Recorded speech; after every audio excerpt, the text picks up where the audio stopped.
है दोस्तों, क्या ब्रेस्ट फीडिंग फीमेल्स या जो माएँ अपने बच्चे को दूध पिला रहे हैं वहाँ पे थायराइड का कुछ इंपॉर्टेंट इम्पैक्ट होगा। आज इसको हम बात करेंगे कि थायराइड के पेशेंट्स में या थायराइड की प्रॉब्लम वाले पेशेंट्स में अगर ब्रेस्ट फीड कर रहे हैं माँ अपने बच्चे को तो क्या स्पेसिफिक इश्यूज अराइज हो सकते हैं और माँ को किस किस चीज़ों का ध्यान रखने की आवश्यकता है। मैनेज करने वाले डॉक्टर को कौन कौन सी सावधानियां या कौन कौन सी चीज़ों का ध्यान रखने की आवश्यकता है, ये सारी चीज़ों पर आज हम बात करेंगे। आज का टॉपिक है challenging issues in thyroid management in breast feeding females. Topic पर जाने से पहले जो लोग हमारे चैनल पर नए हैं उन्हें रिक्वेस्ट करूँगा चैनल को सब्सक्राइब करें, वीडियोस को लाइक करें, शेयर करें, फॉलो करें, कमेंट करें, पूरा देखिए। आज का टॉपिक में थायराइड के संबंधित जो भी इश्यूज ब्रेस्ट फीडिंग के दौरान आते हैं, लैक्टेशन संबंधित, माँ और बच्चे दोनों खेल संबंधित, इन सभी चीज़ों पर हम बात करेंगे। ये एक एक्सक्लूसिव कंटेंट है जिसपे इवन हार्मोन स्पेशलिस्ट भी आप शायद ही कभी बात करते उनको सुनेंगे और यूट्यूब पे शायद ही किसी और चैनल पे आपको इस तरह का कंटेंट मिलेगा, इसलिए इस वीडियो को एंड तक देखिएगा। चलिए शुरू करते हैं इंपॉर्टेंट वीडियो।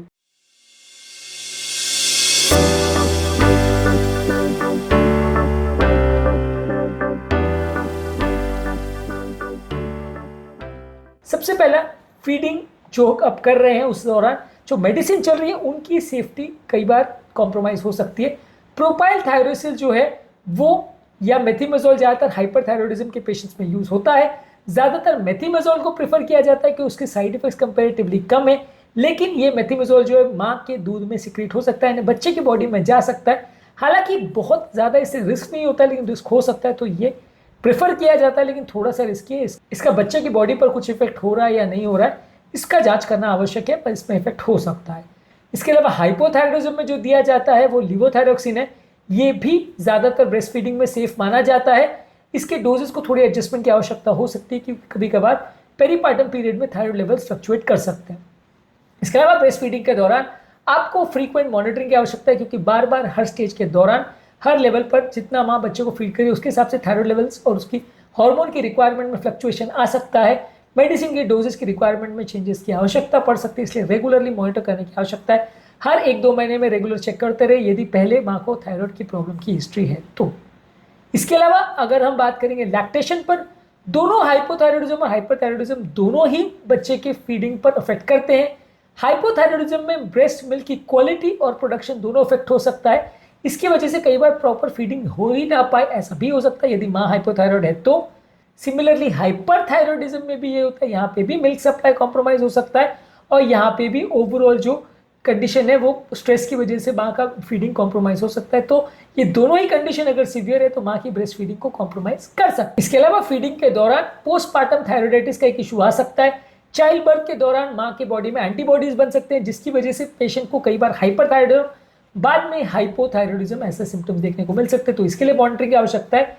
इसके अलावा अगर किसी माँ को ग्रेव्स डिजीज का प्रॉब्लम है तो वो भी कंटिन्यूसली फॉलोअप की आवश्यकता होती है क्योंकि ये सिम्टम्स भी डिलीवरी के बाद बढ़ सकते हैं, फीडिंग के दौरान बढ़ सकते हैं, तो इस पर भी विशेष ध्यान देने की ज़रूरत है।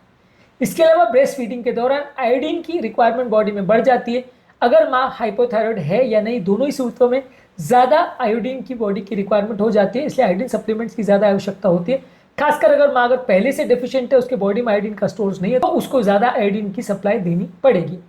इसके अलावा आपको पेशेंट को और उसकी फैमिली मेंबर्स को प्रॉपर्ली एजुकेट करने की आवश्यकता है। हाइपो और हाइपोथायरॉयडिज्म किस तरह की बीमारी है, क्या इसके लक्षण होते हैं, हाइपो में क्या होता है, हाइपर में क्या होता है, माँ को क्या तरह के प्रॉब्लम्स आ सकते हैं, ये सारी चीज़ों के बारे में माँ और उसकी फैमिली मेंबर्स को प्रॉपर्ली एजुकेट करने की आवश्यकता है कि फीडिंग के दौरान क्या क्या चीज़ें इश्यूज हो सकती हैं, लैक्टेशन इफेक्ट हो सकता है या नहीं हो सकता है, बच्चे को साइड इफेक्ट हो सकते हैं या नहीं हो सकते। ये सारी चीज़ों के बारे में जानना और समझना ज़रूरी है क्योंकि अक्सर ऐसा होता है कि जब कभी प्रॉब्लम डेवलप हो जाती है तो फिर सारा दोषारोपण चालू हो जाता है कि आपने पहले तो बताया ही नहीं था। इसलिए ये सारी चीज़ें बताना भी ज़रूरी है और उसका डॉक्यूमेंटेशन भी करना ज़रूरी है कि ये चीज़ें हो सकती है। इसलिए माँ और उसकी फैमिली मेम्बर्स दोनों को पूरी डिटेल्स में ये सारी चीज़ें समझाना समझना ज़रूरी है ताकि वो सिचुएशन को बेटर वे में मैनेज कर सकें। इसके अलावा कई बार पेरीपार्टम पीरियड में या फिर ब्रेस्ट फीडिंग के दौरान माँ को एंग्जाइटी स्ट्रेस हो सकता है जो कि हाइपरथायरॉयडिज्म में ज़्यादा कॉमन है।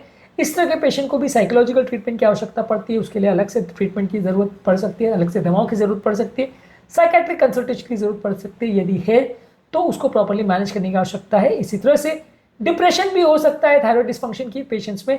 पोस्टपार्टम पेशेंट में कई बार ज़्यादा डिप्रेशन देखने को मिल सकता है, इसकी भी प्रॉपर मैनेजमेंट करने की आवश्यकता है। ज़्यादातर हाइपोथायरॉयडिज्म में ये ज़्यादा देखने को मिलता है, यानी लो थायराइड में डिप्रेशन होता है, हाई थायराइडिज्म में ज़्यादा एंग्जाइटी और स्ट्रेस होता है, हालांकि दोनों में सिग्निफिकेंट ओवरलैप हो सकता है, पर ये सिम्टम्स अगर हो रहे हैं तो आपको ध्यान देने की आवश्यकता है। इसके अलावा बच्चे को प्रॉब्लम है या नहीं, इस पर भी विशेष ध्यान देने की जरूरत है। अगर माँ को हाइपोथायराइड की या हाइपरथायराइड की मेडिसिन चल रही है तो वो ब्रेस्ट मिल्क में सीक्रेट हो सकती है, जिससे बच्चे का थायराइड फंक्शन कॉम्प्रोमाइज हो सकता है। कई बार बच्चा भी हाइपो या हाइपरथायराइड हो सकता है। तो ये सारी चीज़ों के लिए माँ का भी जांच जरूरत है, बच्चे की भी जांच की जरूरत है। यदि बच्चे को भी सिग्निफिकेंट प्रॉब्लम आती है तो उसका भी नॉर्मल ग्रोथ और डेवलपमेंट हो रहा है, इसके भी रेगुलर फॉलोअप की जरूरत है। यदि माँ हाइपोथायराइड और बच्चे को हार्मोन्स नहीं मिलते हैं या बच्चे को प्रॉपर बॉडी में आयोडीन सप्लाई नहीं मिलती है तो बच्चे को भी हाइपोथायराइडिज्म हो सकता है, जिससे क्रेटिनिज्म डेवलप हो सकता है और बच्चा मानसिक रूप से उसका विकास ना हो, ऐसा हो सकता है। क्रेटिनिज्म क्या होता है इस पर ऑलरेडी हमने एक डिटेल वीडियो किया है, तो लेकिन इसके बारे में जानना और समझना जरूरी है। और अगर फीडिंग कर रही है माँ तो बच्चे की भी जांच की जरूरत है कि ओवरऑल बच्चे के साथ बीमारी तो नहीं है। ज्यादातर इस तरह के केस में gynaecologist, endocrine specialist, paediatrician, obstetrician सबकी कंबाइंड हेल्प की जरूरत होती है।